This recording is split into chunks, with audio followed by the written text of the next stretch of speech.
Ok, c'est parti pour l'épisode 7 de la série J'analyse vos copies. Alors, dans cet épisode, on va parler de quoi? On va parler de comment les profs parfois abusent quand ils notent vos copies. Et ça, c'est juste incroyable. Je vais prendre l'exemple en fait d'une copie d'une élève qui m'a posé la question parce que tu vois, c'est un cas un peu particulier. C'est un cas un peu particulier où l'élève s'est retrouvé à passer une interro. Donc, on est en première spé physique chimie, une interro sur le titrage. Tu vois, un petit exercice comme ça, on va dire noté sur 10, mais où on a envie de prendre 10 points, tu vois. Et en fait, elle reconnaît comme exercice un exercice qu'elle a vu sur ma chaîne, donc qui est ici. Je vais te mettre le lien au-dessus de ma tête, mais je veux te montrer l'énoncé en fait, parce que voilà, j'ai fait une capture d'écran. Je pense qu'on voit à peu près. Et en fait, elle reconnaît au moment de l'interro l'exercice qu'elle a fait en entraînement quand elle travaille avec les exos sur ma chaîne, les exos bilans, et boum, elle reconnaît le même exercice. Tu vois, un exo qui s'appelait eau oxygénée dans ma vidéo. Et puis là, il s'appelle antiseptique, mais c'est le même énoncé. Tu peux regarder, c'est vraiment le même énoncé. On va dire la présentation, quoi. Parce qu'après, les questions ne sont pas exactement les mêmes. Et c'est là, tu vas voir qu'il y a une petite subtilité. Les questions ne sont pas les mêmes, mais elles ont été modifiées dans l'exercice que l'élève a passé en classe, je pense, pour faciliter les choses. C'est ce que je pense à la comparaison des deux énoncés, tu vois. Par exemple, l'équation de titrage, elle était directement donnée.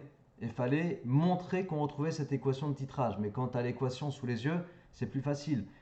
Dans le sujet que j'avais traité sur la chaîne, il fallait retrouver les demi-équations d'oxydoréduction et ensuite retrouver l'équation de réaction en question ici, la question 3b. Tu vois, il fallait retrouver par soi-même l'équation de réaction, mais elle n'était pas donnée. Donc je pense en fait qu'ici, les questions sont simplifiées. Mais quoi qu'il en soit, l'élève qui m'a transmis donc la copie, elle m'a juste dit qu'elle s'était vraiment entraînée avec l'exo et du coup qu'elle avait suivi la même démarche en s'adaptant bien sûr aux questions reformulées quoi, mais qu'elle avait suivi la même démarche. Donc c'est un titrage, donc à un moment donné, tu sais sur un titrage, hop, je prends de quoi écrire un peu. Sur un titrage, on va te demander de retrouver la concentration du réactif titré ou bien de retrouver la quantité de matière. Donc soit la concentration, soit la quantité de matière du réactif titré. En l'occurrence, ici, il était demandé à la question 4 de retrouver la quantité de matière du réactif titré. Donc pas de problème, l'élève elle retrouve ça. Elle a le point parce que bon bah du coup elle s'était entraînée sur cet exo. Et là petite parenthèse, tu vois à quel point c'est important d'aller faire les exos bilans par toi-même, ceux que tu trouves dans ton bouquin, ceux que tu trouves sur internet, ceux que tu peux trouver sur ma chaîne bien sûr. Mais les exobilans, c'est ce qui fait vraiment la différence parce qu'au moment du contrôle, de l'interro, du DS, tu vas retomber peut-être sur des exercices très similaires, voire même sur les mêmes exercices, comme c'est le cas ici. Quoi qu'il en soit, l'élève fait son calcul de quantité de matière du réactif titré, elle trouve le bon résultat parce qu'en fait elle reconnaît encore une fois les résultats, les valeurs qu'elle avait retrouvées à l'entraînement, tout va bien. Et question 5, alors dans la question 5, tu vois, il était question de retrouver la concentration en masse, donc la concentration massique. Et je te lis la question, en déduire, donc une fois qu'on a calculé la quantité de matière du réactif titré, en déduire la concentration en masse, donc on rappelle que c'est la masse de soluté divisée par le volume de solution, de l'eau oxygénée de la solution étudiée. Donc ici, concentration en masse, l'énoncé nous dit la concentration en masse c'est égal à la masse de soluté divisé par le volume de solution. Ok, très bien, pas de problème. On le sait d'ailleurs, mais l'énoncé nous rappelle ça. Bon, la masse de soluté, ben nous on a la quantité de matière de soluté qu'on a établie à la question précédente. La question 4, on nous demande déterminer, déterminer la quantité de matière du soluté, puisque le réactif titré c'est le soluté. Donc on a la quantité de matière. L'énoncé nous donne la masse molaire. Du coup, on a la quantité de matière, on a la masse molaire. On peut déterminer la masse. Donc la masse de soluté, c'est quoi? Bah, c'est rien d'autre que la quantité de matière multipliée par la masse molaire. D'accord? Je suis même pas obligé de faire un calcul intermédiaire. Je peux tout simplement me dire, bon, bah du coup, la concentration massique, c'est égal à la quantité de matière fois la masse molaire divisé par V. Tu vois? Je peux très bien raisonner et me dire ça. Et donc de dire ensuite, ok, bah N sur V, c'est la concentration molaire. C. Donc du coup, la concentration massique, c'est égal à la concentration molaire fois M. Voilà comment on pourrait raisonner. Et en fait, c'est exactement comme ça que je raisonne dans la vidéo, dans la vidéo donc, que j'ai fait, dans la résolution de l'exercice que j'ai fait. Moi, quand je suis sur un exo de titrage de ce type-là, qu'est-ce que je fais? Je détermine la concentration molaire grâce à la relation à l'équivalence. Tu sais, à l'équivalence, les réactifs titrés et titrants ont été introduits dans les proportions stoichiométriques, blablabla, je ne te refais pas le cours sur le titrage, qui nous permet de dire que la quantité de matière du réactif titré divisé par son coefficient stoichiométrique égale la quantité de matière du réactif titrant à l'équivalence divisé par son coefficient stoichiométrique. Ça, c'est la quantité de matière initiale. Donc, tu isoles ça, mais cette relation à l'équivalence, tu peux très bien la remplacer par C fois V, donc C0 fois V divisé par le coefficient stoichiométrique égale C du réactif titrant fois volume versé à l'équivalence divisé par le coefficient stoichiométrique. Ça, je t'en parle notamment dans la vidéo, mon petit cours sur le titrage. Tu trouves ça sur ma chaîne, je mets le lien dessus ma tête éventuellement. Donc, on a cette relation où la concentration molaire peut être isolée, et je peux l'isoler en fait depuis cette relation. Je peux l'isoler et puis du coup calculer directement la concentration molaire, voilà, du réactif titré, ok. Et si je veux la concentration massique, qu'est-ce que je fais? Bah, la concentration massique, c'est la masse molaire fois la concentration molaire. Et après, je continue mon calcul. Bon, personnellement, sur un exercice de titrage, c'est ça que je vais faire, tu vois. D'autant plus si on me demande juste déduire la concentration en masse. Je ne m'attends pas à ce qu'on m'impose une méthode, même si on me rappelle que la concentration en masse, c'est la masse de soluté divisée par le volume de solution. Ok, on m'a rappelé la définition, mais je ne m'attends pas du tout à ce qu'on m'impose une méthode. Donc on en vient à l'analyse de la copie. Et c'est très surprenant parce qu'en fait, l'élève n'a pas eu les points. Et elle m'a demandé, pendant notre séance de cours, elle m'a dit, est-ce que tu peux m'expliquer en gros pourquoi j'ai pas eu les points? Parce que j'ai fait l'exercice comme dans la vidéo, j'ai retrouvé les mêmes résultats. Alors moi, tu sais, je commence à me dire, merde, j'ai fait une erreur dans... Tu sais, ça me met un peu en stress, je me dis, j'ai dû faire une erreur, personne l'a vu dans les commentaires, personne m'a rien dit. Donc je vérifie, tu vois, je refais l'exercice, la feuille, le crayon, blablabla, je retrouve les mêmes valeurs, je me dis, bon, c'est quoi qui... J'ai fait 3 fois la vérif, tu vois, quand on me demande de faire des vérifs, je fais 3 à 4 fois le calcul pour être sûr de pas passer à côté d'un truc, tu vois, je reprends 3 à 4 fois le machin. Je retrouve les mêmes résultats qu'elle. La concentration molaire, elle trouve en gros 0,88 grammes par mol. Bon, j'avais pas vu qu'elle s'est plantée d'unité. Éventuellement, c'est mol par litre, effectivement. Ça, j'avais pas vu. Donc c'est vrai que là, l'unité n'est pas bonne. Ça a pu induire en erreur la prof. C'est mol par litre. L'unité n'est pas bonne, mais ça peut être mis sur on va dire, le coup de l'inattention. Et après, elle isole la concentration, elle calcule la concentration massique en reprenant la relation comme elle l'a vu dans ma vidéo.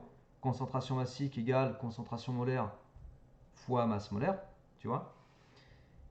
Elle trouve le bon résultat, et là c'est barré, tu vois, c'est barré. La prof elle barre, elle colle un zéro, et terminé. Terminé. Sachant qu'en fait, le 30 grammes par litre qu'il fallait retrouver, c'était une valeur indiquée dans l'énoncé.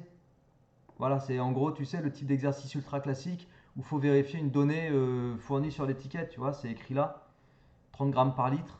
C'est ce qu'on peut lire sur l'étiquette du produit, donc il fallait vérifier cette information. Voilà. Donc, en plus, toi en tant qu'élève, tu trouves 30 grammes par litre, on te rend ta copie, on te met zéro. C'est fou quand même. Et aucune explication, tu sais, aucune explication. D'ailleurs, ce qui a été barré, c'est même pas l'unité, tu vois. C'est même pas l'unité qui a été barrée, c'est le résultat. Alors que le résultat est bon. Donc moi, je trouve ça vraiment très bizarre. Je trouve ça très limite comme façon d'évaluer une copie. On est à la limite du manque de sérieux, quoi. Pour moi, c'est un manque de sérieux. Au minimum, tu marques, si t'es prof et que c'est pas la méthode que t'attends, tu marques, ça n'est pas la méthode attendue. Bon. Mais maintenant, on en vient sur un problème un peu plus de fond. Tu as une question qui t'est posée. La méthode n'est pas clairement imposée, parce que je répète que la question 5, en déduire la concentration en masse. Moi, tu me dis ça, je te redis encore une fois. Personnellement, je te sors la concentration en masse avec ma relation à l'équivalence, tu vois. Je fais comme ça. Et l'important, c'est quoi? C'est le résultat. En plus, la méthode, elle est complètement bonne. On va pas se raconter d'histoire. Tout va bien, en fait. Et donc là, en fait, il n'y a même pas une histoire de méthode. Donc voilà. C'était un exemple que je voulais donner. Donc j'en ai fait l'épisode 7 parce que je trouve ça important d'en parler. Pour dire une chose, c'est que déjà, je reprends le fait que tu peux très bien avoir des exercices bilans que je propose sur ma chaîne ou qu'il y en a sur d'autres chaînes, peu importe, ou dans les bouquins, dans les exos corrigés des bouquins, etc. Tu peux très bien avoir des exos bilans qui te servent d'entraînement avant d'aller au contrôle et que tu retrouves au moment du contrôle. Donc ça, vraiment, prends-en bien conscience. J'arrête pas de le répéter. C'est sur ces exercices-là qu'il faut s'entraîner parce que c'est ça qui est significatif et représentatif, notamment pour l'aspect physique-chimie en terminale. Si tu comptes faire spé physique-chimie en terminale, va vraiment falloir prendre l'habitude d'aller faire des exobilans, ok? Première chose. Deuxième chose, tu vois avec cet exemple que je te fournis que l'exobilan que tu as fait, même si tu retrouves le même truc en exercice de contrôle, peut-être que les questions vont être posées un peu différemment. Tu vois, peut-être que l'exercice va être modifié au niveau de sa formulation. Mais pas le fond de l'exercice, juste la formulation. Donc, dans ce cas-là, tu t'adaptes. On en revient à la technique du caméléon. Je t'ai déjà fait des vidéos là-dessus aussi. Il faut être un caméléon. Il faut s'adapter à la petite nouveauté. Tu t'adaptes et tu réponds aux questions, mais en t'adaptant. Troisième chose, quand il y a des incompréhensions, comme on est ici sur la question 5, où les points ils sautent sans raison aucune, tu vas demander au professeur. Ok, tu vas demander, tu vas justifier ton cas, ta situation, et tu vas aller chercher les points. Tu ne laisses pas passer ça. Parce qu'il ne faut pas laisser passer ce genre de choses en fait. Là, le point il doit être dû. Qu'il y ait un point qui saute ou qu'il y ait un peu de points qui sautent à cause de l'unité, ok. Mais ça devrait être barré sur la copie. Maintenant, que le résultat soit barré alors qu'il est bon, là il y a un problème, tu vois, là il y a un souci, là il faut qu'on en parle, là il faut que le prof se justifie, parce que c'est juste pas normal. Voilà, je ne sais pas ce que vous en pensez, hein, dites-moi dans vos commentaires, mais moi je pense que c'est pas normal, ok? Donc la note, je ne peux pas te l'afficher ici parce que j'ai que l'extrait de la copie, mais je sais quelle est la note parce que l'élève me l'a dit. En gros, le reste était bon a priori, et elle a eu la moitié des points sur 10. Donc je crois que c'est 5,5 ou 6 sur 10. Donc il y a quand même il y a des points qui ont vraiment sauté. Je pense que la question 5 est au moins sur 2,5. Peut-être qu'il y a eu un demi-point qui a sauté sur la première question ou un point et demi quoi. Mais en gros, je pense que la question 5 était sur 2 points et demi. Tu vois, vu que la question 4 était sur 2 points et demi, je me dis la 5 était sur 2 points et demi. Il y a 2 points et demi qui ont sauté. Sur 10 points, ça fait mal. Ça fait très mal. Et c'est sans justification aucune. Donc voilà. La note, c'était surtout ce qui est significatif, c'est de dire qu'ici, ce qui a sauté, c'est au moins, je pense, 2 points et demi qui ont sauté sur cette question-là de façon complètement injustifiée. Injustifiée. Et donc, je voulais te le montrer dans l'épisode 7. Je pense que c'est assez intéressant d'avoir montré ça. Donc, si toi aussi, tu as des copies comme ça où tu as des points qui sautent ou tu ne sais pas pourquoi, tu peux m'envoyer aussi. Hein, ça peut être super intéressant que je l'analyse dans le cadre de cette série. Merci à toutes et à tous hein, pour vos copies. Je les reçois. Il n'y a pas de problème. Je réponds pas à tout le monde. Je reçois bien vos copies. Je les stocke. Et je ne peux pas toutes les traiter parce que je veux faire juste une vidéo par semaine sur ce thème-là. Et par ailleurs, il y a aussi des copies que je reçois où j'ai pas grand chose à dire. Le prochain épisode, il va porter sur une copie excellentissime d'un élève que je suis de loin. On est en contact de temps en temps, il me montre sa progression.